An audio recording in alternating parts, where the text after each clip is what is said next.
إن الحمد لله نحمده ونستعينه ونستغفره ونعوذ بالله من شرور أنفسنا ومن سيئات أعمالنا من يهده الله فلا مضل له ومن يضلل فلا هادي له أشهد أن لا إله إلا الله وحده لا شريك له وأشهد أن محمدا عبده ورسوله لا نبي بعده اللهم صل وسلم وبارك على نبينا محمد وعلى آله وآله وصحبه أجمعين أما بعد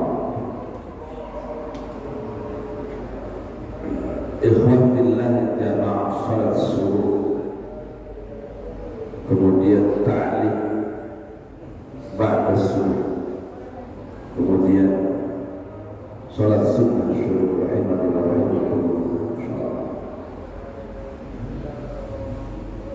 Alhamdulillah, selalu saja Allah berikan kepada kita kesempatan yang belum tentu diberikan kepada orang lain. Sama-sama berangkat, saya berangkat tadi, kemudian sahabat saya berangkat siap-siap kerja, sama jam 3:15, cuma beda RT-nya. Saya nyampe sini, kawan saya kecelakaan di Bogor. Ya. Begitulah Allah mengatur semuanya. Mana yang ditimpakan musibah dan mana yang diselamatkan. Nanti dulu terus berputar gantian. Karena memang Allah tidak menguji manusia dengan cobaan-cobaan hidup. Nanti jam 9 pagi saya sudah harus di rumah menikahkan putri saya yang ke-6, Maulida Salmiyah binti Walidi, usia 24 tahun, mengajar di SDIT di Kota Bumi, lulusan Universitas Muhammadiyah Tangerang, bagian pendidikan, bersuamikan sama alumni UMT Teknik Industri, cuma beda umurnya, suaminya 27 tahun. Jadi kalau nanti ada waktu hadir ya tempat saya. Kalau bisa pas pernikahannya. Kenapa pas pernikahannya? Karena saya harap dibuat di tempat anak kami dinikahkan oleh ayahnya. Beda Pak. Nabi menikahkan Aisyah, Nabi menikahkan Fatimah, radhiyallahu anha di rumahnya. Maaf ya, bukan berarti tidak boleh di masjid, boleh-boleh aja. Tapi Abdullah tetap di rumah. Karena mengumumkan, inilah anakku, Fulanah binti Fulan menikah di rumah. Nah, itu namanya menurut fitnah, menawarkan berkah. Jadi nanti jam 9 pagi usahakan bisa hadir di situ. Saya tungguin ya Pak.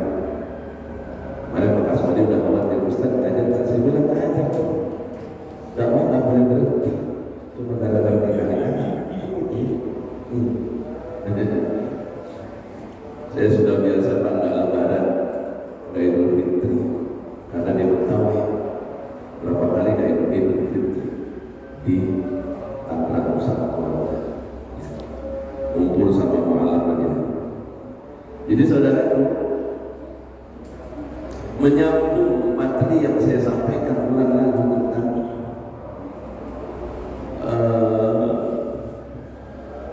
bangun dari tidur, kemudian dia bangun dalam keadaan tidak sadar, belum sadar betul,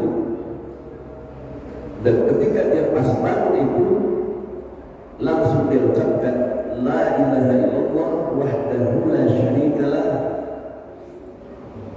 terus lahul mulku wa lahul hamdu wa huwa ala kulli syai'in qadir. Satu. Kemudian dia tambah lagi La subhanallah walhamdulillah wa la ilaha illallah wallahu akbar wa la hawla wa la quwwata illa billahil aliyyil azim. Nggak berhenti. Dia masih ngomong gini sama Allah, Allahumma ghfirli. Di dalam hadis itu diterangkan bahwa kondisi ingatannya belum pulih karena baru bangun, belum maksimal. Kalau kata sekarang nyawanya belum kumpul, gitu ya, gitu kan? Nah, kesadarannya belum maksimal, tetapi dia sanggup berkata, La ilaha illallah wahdahu la syarika lah, lahul mulku wa lahul hamdu wa huwa ala kulli syai'in qadir. Enggak sekedar di situ, dia tambahkan subhanallah walhamdulillah wa la ilaha illallah wallahu akbar wa la haula wa la quwwata illa billah. Selesai itu enggak, dia katakan Allahumma ghfirli, ya Allah ampuni aku. Kata Nabi, barang siapa yang bisa seperti itu, maka diampunkan oleh Allah seluruh dosanya. Selesai, halas, enggak pakai hitungan, diampuni oleh Allah. Kenapa dijamin begitu? Karena memang tidak bisa semua orang melakukannya. Ya, antum bangun dari tidur, saudara masih liar, masih apa namanya, belum sadar betul-betul. Kemudian bisa mengucapkan kayak gitu, itu luar biasa. Itu ingatan yang tersimpan sebelum tidur atau sebelum jauh sebelum atau kebiasaan dia dalam hidupnya, dan ketika dia mati sebentar, ya kan, tidur itu mati sebentar kan? Dan dia sadar bangun dalam keadaan yang belum maksimal, yang pertama dia ucapkan itu berarti yang teringat di dalam hatinya itu Allah dengan kalimat la ilaha illallah dan seterusnya. Nggak ada yang diingat selain itu. Baru nanti urutan-urutan berikutnya, ya, dirinya, keluarganya, anak istrinya, nafkahnya dan sebagainya. Tetapi ketika belum maksimal ingatannya, justru itu yang dia ingat. Masya Allah. Nanti kita bakal mati, betul? Bakal wafat. Bentar lagi apa lama sih? Sebentar lagi apa lama? Jangan nengok sama yang tua. Belum tentu. Mau 50 tahun lagi, sebentar 50 tahun itu. Apalagi tinggal 20, apalagi tinggal 10 tahun. Kayak saya ini paling-paling juga 10. Allah a'lam bishawab. Dengan sisa yang sebentar itu, kita disuruh oleh Allah Subhanahu wa Ta'ala pada kondisi ini membiasakan diri dengan kalimat ini, melazimkan diri dengan la ilaha illallah dan seterusnya. Nanti sahabat-sahabat tahu di mana ingatan kita dari sempurna menjadi tidak sempurna. Bagaimana? Kalau pas bangun tidur dari tidak sempurna menuju sempurna ingatan, betul? Ya kan? Tapi kalau sekarang bermain dari sempurna menuju tidak sempurna ingatan, sama-sama nanti mengalami masa di mana tidak sempurna ingatan. Apa yang akan ingat pada saat tidak sempurnanya ingatan kita ketika sakaratul maut datang? Apakah kalimat ini yang kita ucapkan atau selain itu? Yang bisa mengucapkan ini insya Allah adalah orang-orang yang bangun dari tidurnya sama la ilaha illallah wahdahu la syarika lah lahul mulku dan seterusnya. Dan orang-orang yang sulit ketika bangun dari tidur mengucapkan ini, kemungkinan besar sakaratul mautnya sulit untuk mendapatkan kalimat thayyibah ini. Kenapa? Karena salah dalam keadaan yang sama, kurang kesadaran. Antum kalau jatuh nih, ya, dari tangga masjid itu ke tangga bawah, ya, refleksnya mengucapkan apa? Enggak, refleksnya pas lagi jatuh prosesnya ini kan, ya, kesadaran kita itu akan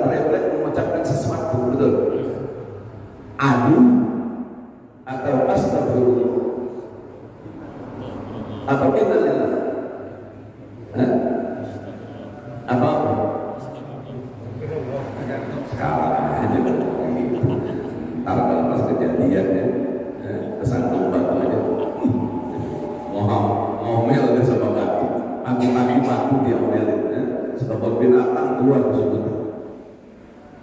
Ya Pak, ingat nih Pak nih, sederhana kelihatannya, tetapi nanti akan terlihat bahwa ketika kesadaran kita di tengah-tengah antara sadar dan tidak, perlu satu proses di mana ingatan tentang Allah menjadi dominan dan yang ada di dalam hati kita.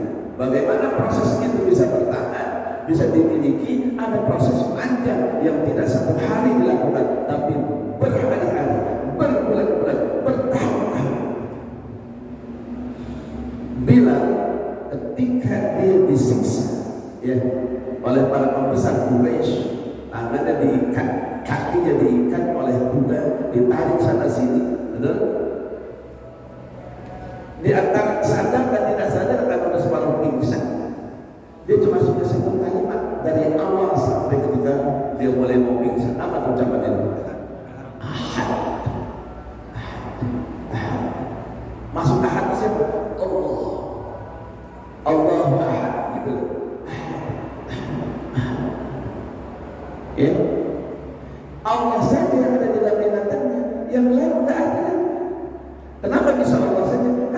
Karena Allah lah yang selama ini dominan, berada di atas semuanya, di dalam hatinya itu. Sehingga yang lain sudah tidak begitu penting lagi. Nah, kalau lagi sakit, siapa yang ingin Bapak dekat dengan Bapak? Kalau lagi sakit, ya masih sadar nih, betul, di rumah sakit nih, betul, ada rindu, betul, ada rindu kan terhadap sesuatu. Siapa yang Bapak rindu? Siapa yang Bapak rindukan? Ayo, siapa merindukan? Istri, ya kan?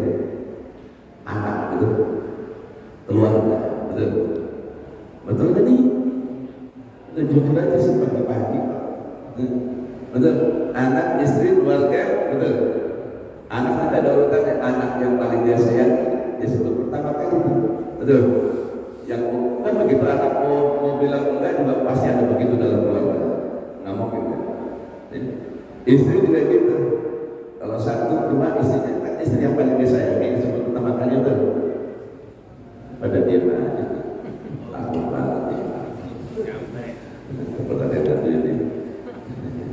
Jadi sadar apa yang paling dicintai, maka itulah yang akan disebut, maka itulah yang akan dicari, maka itulah yang akan dia minta dekat kepadanya. Pernah nggak lihat orang sakit kemudian dia sebut Allah saja? Pernah? Pernah. Saya sering lihat. Yang mau wafat, sakit parah, Ustaz hadir dong, ya itu temenin. Takbirin la ilaha illallah sampai wafat. Saya saksikan sendiri, mana yang lebih dia cinta, Allah atau keluarga. Saudara, salah satu penyembuh penyakit itu adalah ketika antum sakit, antum sakit. Salah satu penyembuh yang paling bagus adalah mengingat Allah, bukan mengingat yang lain.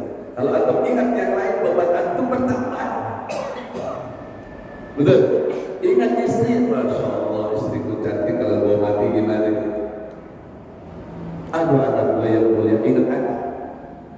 Atau ingat harta harta gimana nanti kalau ditinggalkan. Tapi kalau antum, kalau kita mengingat Allah di dalam hati yang nomor satu dan yang utama dan satu-satunya adalah Allah, maka ketika apapun kondisi kita dalam keadaan sakit seperti apapun, hati kita mantap tetap dengan Allah. Bahkan mungkin pada saat itu kedekatan pada Allah jauh lebih dekat ketika dibanding ketika kita sehat. Maka kepada Nabi Rasulullah Muhammad, barang siapa yang meninggal dunia kemudian diri dengan penyakit atau sakit dan dia ikhlas pada Allah Subhanahu wa taala dan dia mati dalam sakit itu, maka surga baginya. Makanya kalau meninggal kita sakit dulu. Ya, Pak. Kita sakit dulu. Ustaz, boleh meninggal mendadak? Terserah Allah. Tapi biasanya orang-orang yang soleh itu ada yang meninggal mendadak. Ya, lagi khutbah, lagi ta'lim kayak gini tuh.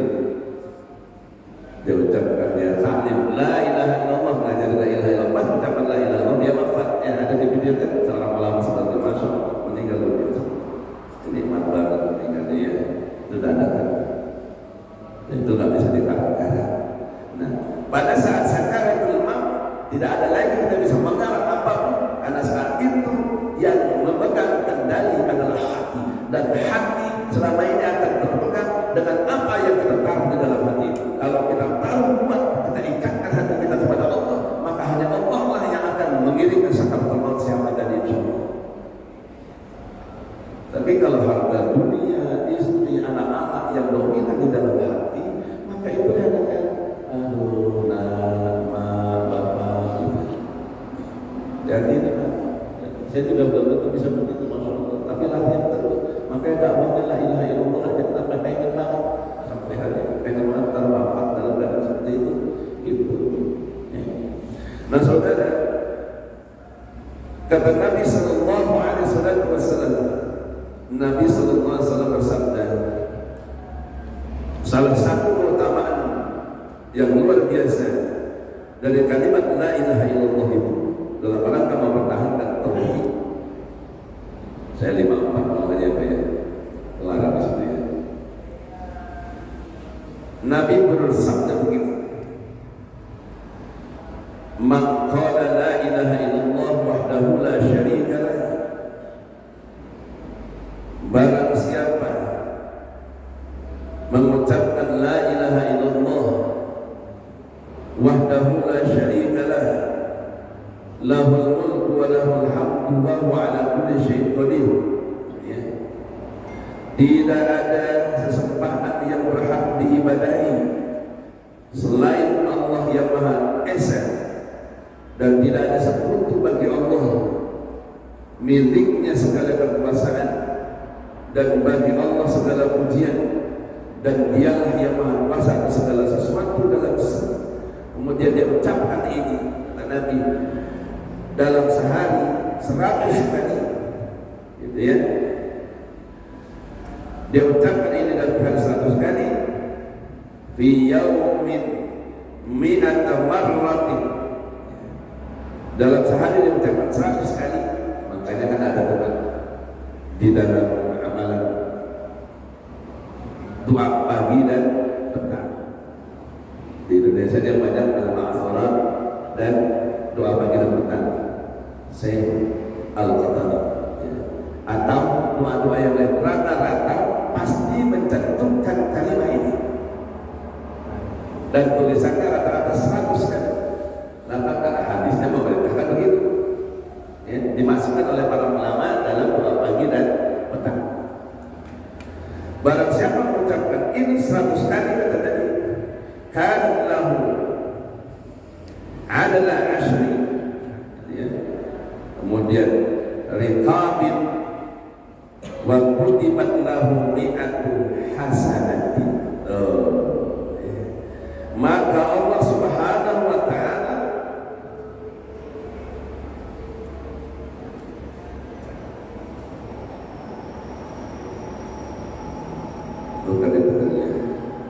maka Allah Subhanahu wa ta'ala akan tuliskan 1000 kebaikan dan 100 kebaikan.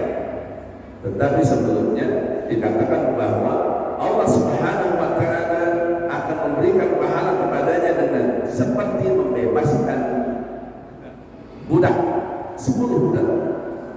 Di zaman Nabi, budak itu lambang gengsi, ya. Kalau nggak punya budak pasti bukan orang kaya, ya, pasti bukan orang kaya. Makin banyak budaknya, makin gengsinya tinggi. Kenapa? Banyak pembantunya yang dia beli, ya. Karena beli budak bukan barang murah, mahal. Apalagi kalau budak yang kuat-kuat dan rata-rata yang sebut budak adalah orang-orang yang tubuhnya kuat. Kenapa kuat?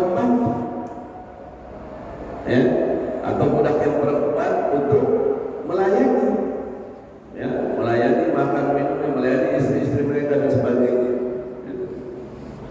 Jadi urutan budak itu nomor satu, urut keduanya gengsi itu adalah memelihara unta merah, gengsi. Nah, unta merah sampai sekarang tetap menjadi barang bergengsi di negara-negara Arab, Uni Emirat, Dubai, Bahrain, Arab Saudi. Kenapa? Unta merah itu adalah unta yang indah, ya, dan dipeliharanya tidak sama dengan unta yang biasa, menjadi barang yang berharga. Jadi kalau ada acara-acara budaya itu jadi nongol itu, ya, di Dubai, ya, nongol itu yang datang bawanya Lamborghini, ya kan, mobil-mobil mewah. Tetapi unta merah tetap punya lapangan parkir sendiri, yang mengalahkan Lamborghini mereka. Itu berarti unta merah itu mahalnya luar biasa. Unta merah ini bukan cuma yang pertama budak di zaman ini. Coba bayangkan. Makanya kalau dikatakan oleh Rasulullah sama dengan membebaskan 10 budak, 10 orang budak, ingat-ingat, belinya dengan membebaskannya mahal mana?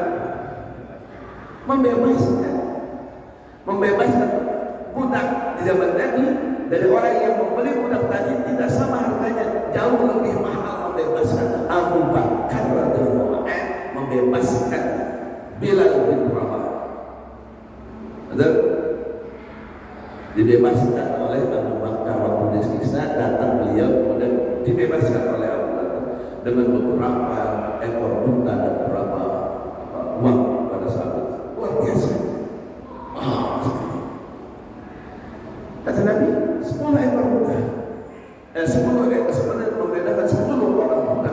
Berarti kaya sekali orang yang bisa mengucapkan kalimat ini. Kaya sekali orang yang bisa mengucapkan kalimat ini pada saat dia dalam keadaan belum sadar betul la ilaha illallah dan seterusnya, ditambahkan dengan subhanallah dan seterusnya, ditambahkan dengan kalimat istighfar, Allahumma ghfirli. Kaya sekali. Nggak ada apa-apanya dia lain, nggak ada apa-apa. Kaya sekali. Kemudian dia ditambahkan dengan 100 kebaikan kepadanya. Pagi-pagi dapat pahala kebaikan 100. Kan banyak banget. Ya, banyak sekali. Kemudian kebaikan tadi yang mengalahkan 100 keburukan. Nah, gitu ya. Kemudian kata Nabi sallallahu alaihi wasallam,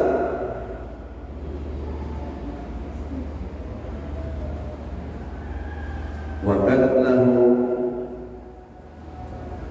yirdan min asy-syaitan yawma dzalika hatta yusib alayhi. Kemudian ditambahkan baginya, dia dibebaskan selama hari itu dari pagi sampai sore apa dia mengucapkan kalimat tadi dari syaitan. Banyak orang yang mempraktekkan ini ngomong sama saya, ini benar Ustaz. Selama saya dapatkan ini pagi 100 kali dengan keyakinan yang saya miliki pada Allah, saya merasa bahagia hidup. Sedikit sekali cobaan-cobaan yang datang kepada saya, ingatan-ingatan yang tidak benar itu gampang disilangkan, gampang dihilangkan. Dibandingkan kalau saya lupa zikir, nggak tahu kalau itu juga pada Allah Al-Quran. Tetapi memang ini adalah zikir yang menguatkan seorang hamba keterikatannya kepada Allah Subhanahu wa Ta'ala. Zikir yang menambahkan ikatan, dan semakin erat ikatannya kepada Allah, semakin kuat ikatan kepada Allah, maka pada saat itu orang hamba berada pada posisi yang dekat, taqarrub ilallah, dekat sekali dengan Allah Subhanahu wa Ta'ala. Makanya kalimat ini juga sering diucapkan oleh para sahabat ketika dalam keadaan berperang. La ilaha illallah wahdahu la syarika lah. Pergi haji, la ilaha illallah. Betul talbiyahnya kan? Betul. Kalimat la ilaha illallah wahdahu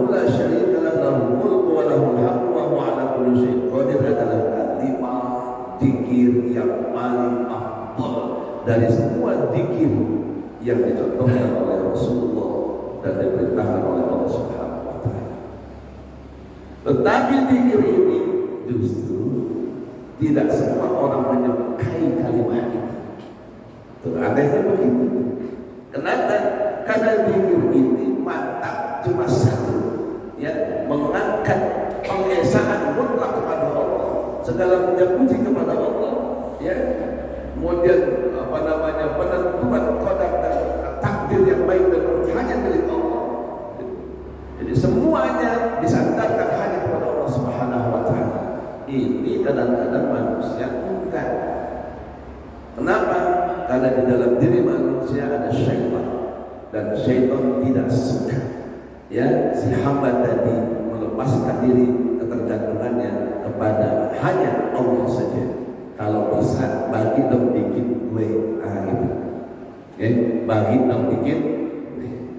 Ngomong begini misalnya, alhamdulillah, ya. Untung aja kita pakai helm tadi, Pak. Kalau nggak pakai helm, jatuh mati kita tuh. Alhamdulillah, untung saja kita pakai helm. Kalau nggak pakai helm, jadi yang menyelamatkan diri antum dan diri orang tadi. Ini kalau ilmu tauhid, Pak, hati-hati. Syirik bisa membatalkan tauhid. Kalau ini menjadi keyakinan sepanjang hidup, dia cerita lagi sama manusia, sama keturunannya. Dulu kakek sama nenek jatuh dari motor, untung kakek sama nenek pakai helm. Tuh, menandakan bahwa yang menyelamatkan kakek dan nenek tadi adalah helm. Padahal kalimat awalnya gimana? Alhamdulillah. Segala puja dan puji bagi Allah yang menyelamatkan. Kalau sudah alhamdulillah, saudara, nggak boleh lagi tambah yang lain. Apalagi ditambah dengan kalimat yang menjadi syariat dari kalimat alhamdulillah tadi. Sulit sekali loh Pak mempertahankan tauhid itu, tak gampang. Sampai hal-hal terkecil saja seperti ini, manusia kadang-kadang tidak sadar bahwa ini adalah syirik kepada Allah Subhanahu wa taala. Di zaman Rasulullah, ketika tentara Islam hanya memiliki 300 orang, bisa mengalahkan 1000 kaum musyrikin. Betul. Apa keyakinannya? La ilaha illallah. Ya, la ilaha illallah. Allahu akbar. Pergi alat 1000 tentara. Ketika sahabat sudah kumpul 3000, kalah hanya melawan 1000 kaum musyrikin. Ayo. Kenapa? Karena merasa kita 3000, mereka lebih kecil. Tuh, saudara, mempertahankan keyakinan ini di masa kini apalagi adalah perkara yang tidak mudah, perkara yang perlu dilatih terus. Cobaan tauhid itu dahsyat, Pak. Seorang ahli Quran saja bisa kufur pada Allah Subhanahu wa taala, keluar dari agama Allah. Konstantinopel dibebaskan, tentara Islam masuk, membebaskan, dibuka pintu gerbang Konstantinopel. Prajurit terakhir adalah seorang ahli Quran, Hafiz. Jalan santai dia, sambil lihat kiri kanan Konstantinopel di pintu gerbang. Lewat pintu gerbang, pandangannya terpana pada seorang wanita cantik di lantai 2 sebuah rumah. Lama sekali dia memandang perempuan itu. Si wanita sekilas saja memandang si laki-laki yang memandangnya. Ya. Kemudian dia ikuti selesai, sudah masukkan istirahat, dia istirahat. Kemudian dia kembali ke tempat tadi dia melihat perempuan tadi. Dia ketuk pintu rumah perempuan tadi. Kemudian dia berkata, wanita keluar, ada apa?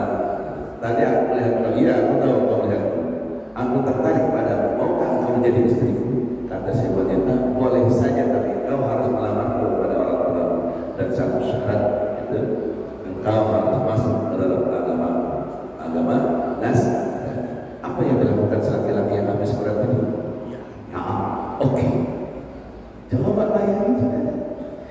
iman yang begitu luar biasa, benar, tiba-tiba tangkap oleh kecantikan yang luar biasa yang diberikan oleh wanita Nasrani. Maka jadilah dia saat itu masuk dalam agama Islam, menikah dengan orang wanita Nasrani, didikan oleh ayahnya, kemudian dia Nasrani. Semenjak itu menjadi Nasrani, cuma ada satu ayat yang dia hafal, apa? Ayat yang menggambarkan penghuni neraka Allah karena kekafirannya. Alhamdulillah. Cuma itu. Yang lain habis. Nggak ada kalimat la ilaha illallah hilang, dia lupa sama sekali. Luar biasa loh, kan? Masih dalam keadaan sadar, Allah lupakan dengan kalimat la ilaha illallah. Apalagi nanti kalau kita sadar Allah, Pak, ujian dunia ini dasar, Pak, beneran dasar banget, dasar. Kita beriman, maaf bukan benar. Mudah-mudahan kita semua beriman. Ya. Tetapi ada manusia yang beriman dalam keadaan kondisi ramai. Iya, bisa ramai, kita iman, kita zikir, kita doa. Oh luar biasa, sampai nangis-nangis ya, muhasabah, nangis sampai ramai. Pertanyaannya, apakah iman itu akan ada dan bertahan ketika sedang sendirian? Ayo, ya anak-anak muda, ada kan? Kalau lagi sendirian pegang HP, Pak,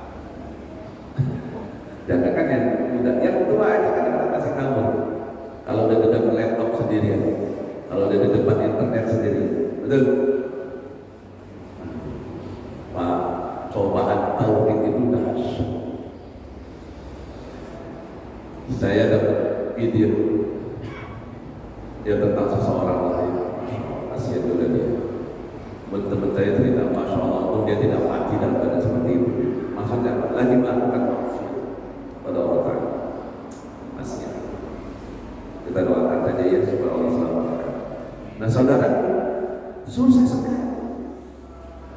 Nggak ada jaminan seorang alim sekalipun ketika sendiri dia bisa bertahan dengan kalimat tauhid yang sahih. Ada banyak, banyak. Tetapi untuk seperti itu, saudara, ikhwanillah, memerlukan proses yang tidak sebentar untuk berkata la ilaha illallah ketika malaikat maut mencabut ruh manusia, si manusia tidak bisa berkata dengan mudah dengan ucapan la ilaha illallah. Ada proses panjang. Ada di zaman Nabi SAW seorang anak muda gagah badannya datang kepada Rasulullah SAW. Wahai Muhammad, aku pengen masuk Islam. Usianya 18 tahun. Nabi senyum aja, jangan-jangan cuma ngejek. Nabi diam. Aku ingin masuk Islam. Sampai 3 kali buat Nabi syahadat. Lihat nama Nabi nggak ada banget orang gitu ya. Terbang gitu, perawakannya ganteng. Udah. Setelah syahadat la ilaha illallah Muhammadar Rasulullah, ya, Nabi bilang kamu sudah Islam sekarang. Dia nanya, wahai Rasulullah, tadi Nabi Muhammad setelah Islam dia bilang, ya Rasulullah gitu ya, aku sudah Islam. Baru dia lagi ngomong, kemudian ada kalimat panggilan, ya, keliling sahabat. Apa itu? Perang. Ya, kalimat persiapan perang, dikeliling sahabat. Dia dengar, ya Rasulullah, apa yang harus aku lakukan? Mandi dahulu atau berperang? Nabi lagi-lagi senyum. Orang baru masuk Islam nanya semangat banget gitu kali ini. Senyum. Nabi berhasil senyum. Dia langsung jalan saja tinggalin Nabi. Udah Nabi membiarkan itu. Udah berperanglah di ikut kaum muslimin. Udah selesai peperangan terjadi, kemudian Nabi bilang begini sama sahabat, sini semua ngumpul. Kenapa ya Rasul? Ada seorang laki-laki yang tidak pernah sholat tapi masuk surga. Ini mau nggak Pak? Nggak pernah sholat masuk surga. Kita udah sholat aja belum tentu masuk surga. Sahabat bilang, kami yang sholat saja belum tentu masuk surga ya Rasul. ditarik nih anak muda ini nih, masuk surga. Gitu ya. Ditanya kepada Rasulullah, kenapa ya Rasulullah? Nabi ceritakan kronologisnya begini, Masya Allah. Ya, belum sempat dia mati, dia ikut berperang bersama kalian, gitu. Dan dia mati sebagai syuhada. Tapi ini kan nggak ngomong, saudara, betul? Nggak ngomong. Kesadaran yang dia miliki itu panjang dari masuk Islam, kemudian masuk Islam baru saja sampai selesai dia masuk dan perang mati, kan nggak sembarangan. Ya. Tidak semua orang bisa seperti itu. Kita yang sudah lama masuk Islam ini hendaknya mempertahankan kondisi keimanan kita seperti anak muda tadi. Selalu saja baru, selalu saja baru. Kata Nabi, ya, berbaharulah iman kamu dengan la ilaha illallah. Jadidu imanakum, kata Nabi Rasulullah. Ya Rasulullah, dengan apa kami memperbaiki iman kami? Bila ilaha illallah, dengan la ilaha illallah. Nih yang baru saja hari ini saya sampaikan kepada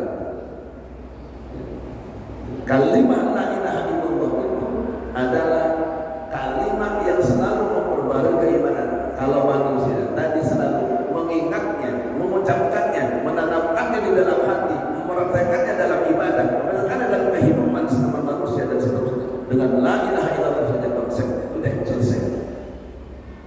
Ini ada Ustaz Kiai ikut Natalan, terus videonya pakai sinterklas lagi.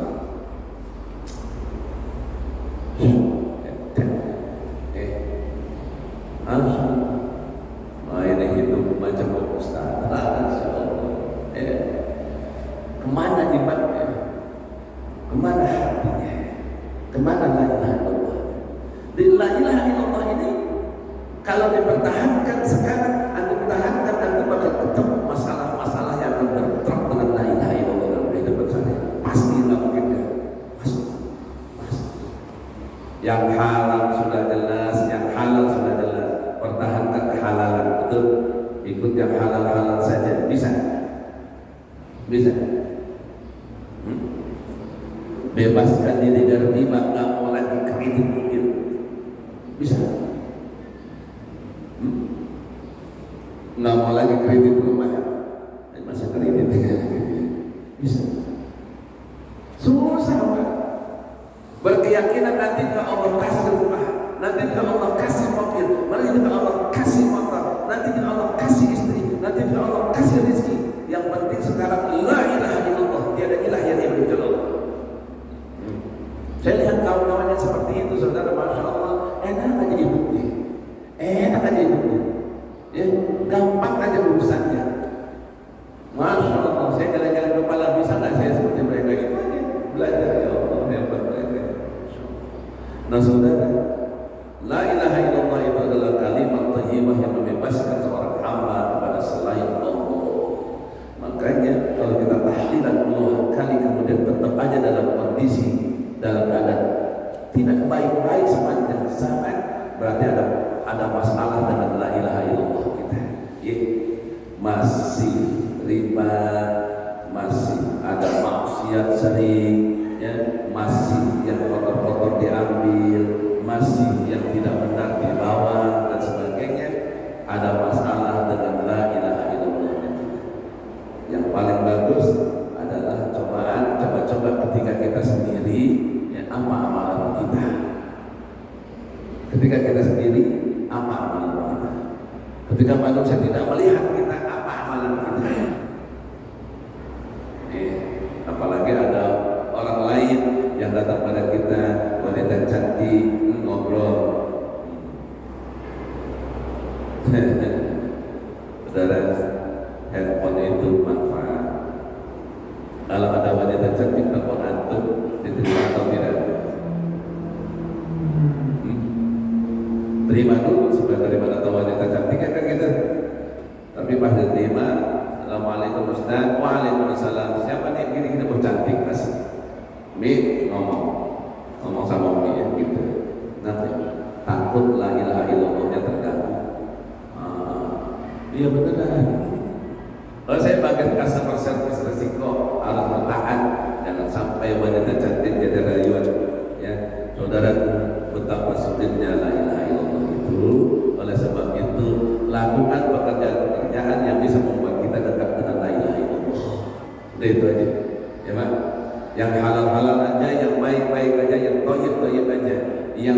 subhat tinggalin.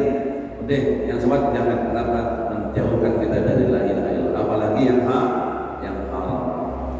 Bisa.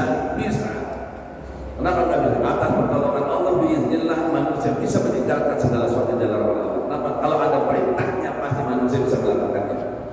Gitu aja. Kalau ada larangannya pasti manusia bisa melakukannya dan menghindarinya. Kenapa? Allah Maha Tahu. Makanya Allah buat hukumnya, diingatkan jangan makan babi, manusia masih bisa. Kenapa tidak?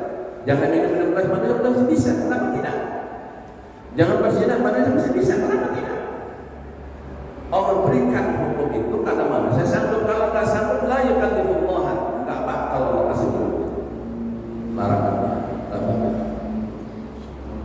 Ya benar. Dan Al-Quran ini 30 juz, ya, di dalam ada hukum-hukum, aturan dan sebagainya, ya, menjelaskan bagaimana kita harus ikut Rasulullah dan sebagainya.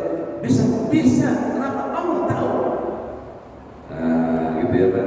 Jadi sudahlah, ngalah saja dengan ketentuan Allah Subhanahu wa Ta'ala. Jangan makan terus, jangan menentang terus. Mau sampai kapan di usia kita sudah mulai tua, jalan sudah mulai susah, rambut sudah mulai memutih, anak-anak sudah mulai dewasa, mata sudah mulai rabun, bawa mobil sudah gemeteran, ya.